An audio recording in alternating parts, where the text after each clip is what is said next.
សួស្តីបងប្អូនអរគ្នាហើយដែលខ្ញុំមានប្រភេទ Oppo ម្ដងជួបបងប្អូនហ្នឹងគឺប្រភេទ Advanced បងប្អូនលក់ជួបបងប្អូន$20ទេអានេះគឺបែបហេតុអេតចាយទេបងប្អូនទៅជួនអវ៉ាន់នេះអត់បែកអីទេបងប្អូនក៏វាស្ទើរទៅផងហើយនឹងដាន Sport តិចតួចបងប្អូន version ចិនតម្លៃ$20ទេនេះគឺ Oppo A31 បងប្អូនបញ្ជាក់ជូន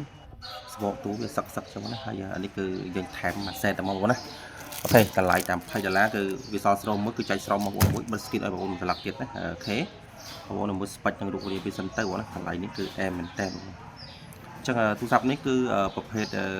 RAM 4G បងប្អូន RAM 4G memory ម៉ាស៊ីនវា 128GB ណា RAM 428GB ហើយ Sport នេះ Sport នៅត្រង់នេះបងប្អូន Sport យើងបិទ skin ឲ្យយើងឲ្យស្រោមទៀតបងប្អូនគាត់ Sport ទូស្ទើបងប្អូនស្ទើតិចទៅហើយការប្រើប្រាស់នៅដំណើរការធម្មតាទេបងប្អូន SIM Wi-Fi ខុសចេញយើងតេស្តជូនដំណើរការធម្មតាហើយសម្រាប់ Play Store គឺយើងដាក់បានធម្មតាទូទៅទេអានេះ version ចិនចាក់ជូនណាគឺ version ចិនតែយើងដាក់ Play Store បានទូទៅប្រើបានធម្មតាទេបងប្អូនណាមាន app អីប្រើបានទូទៅចឹងសម្រាប់បងប្អូនដែលចាប់អារម្មណ៍ចង់បានអាវ៉ាន់នេះទៅប្រើប្រាស់បងអាចធ្វើការតាក់ទងខាងខ្ញុំបានបងណាលក់ជូនបងតែ$20ទេបិទ skin ឲ្យទាំងស្រោមទៀតបង